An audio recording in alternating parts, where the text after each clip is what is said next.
All right, guys, thank you much. Chris Bosh has missed the last 9 games with an abdominal strain. He is game time decision to play tonight. Rachel Nichols says if he plays, he won't start. Moments ago, Heat coach Eric Spoelstra on Bosh's status. Chris is a game time decision. He is going to go through his full warm-up right now.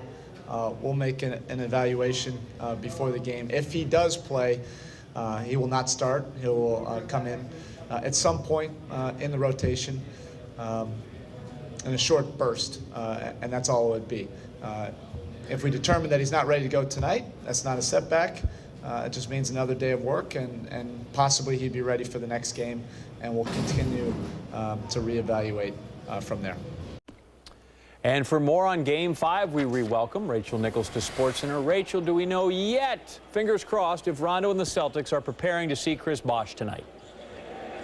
What we do know is that Chris Bosh is about to start his regular pregame warm-up, and they are going to wait until he goes through that and see how he feels after that to make a final decision. But here's the thing, even if they do clear him to play and they do activate him tonight, he is not going to start. They don't want to put that kind of pressure on him. So they'll bring him in as a substitute, let him play for a little bit, see how he feels, just a short burst at the beginning, and see where they go from there. But they're trying.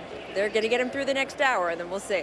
I mean, at least you're leading me like we're deep into the 90% chance. If you could gauge the confidence of the Celtics now have won 2 straight in this series, and perhaps the Heat who are at least back home.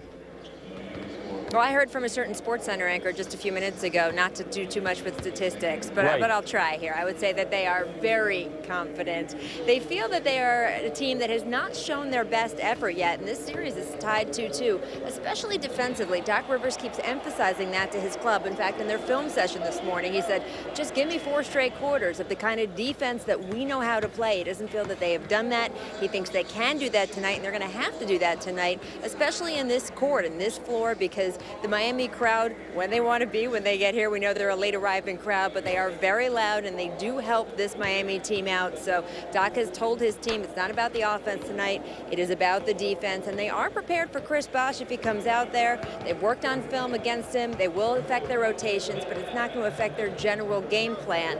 They know what they want to do tonight. They just have to go out and get it done. All right, Rachel, we're here until the bottom of the hour, so if you hear anything else on Bosh, just scream. We'll get back to you. I'll find a good stat for you. Joined now by NBA analyst Tim Legler. All right, Chris Bosh missed the last 9 games for the Heat.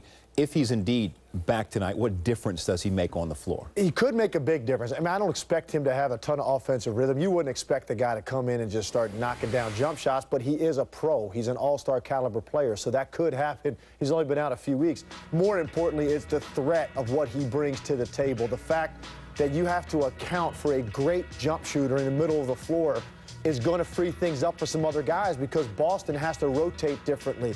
In the past, when they've run that middle of the floor pick and roll with Haslam and Anthony, they haven't worried too much about the screener and where he's going. They loaded up on LeBron James and Dwayne Wade, and they had an extra guy to get to the three-point shooters. Now, you have to make sure you know where Chris Bosh is to rotate to him because he is very capable of coming in and knocking down open shots. So the threat of Chris Bosh and what he can do might be enough to free up a couple extra driving lanes, maybe get a guy an extra 3-point shot, and he might actually have a good game himself offensively.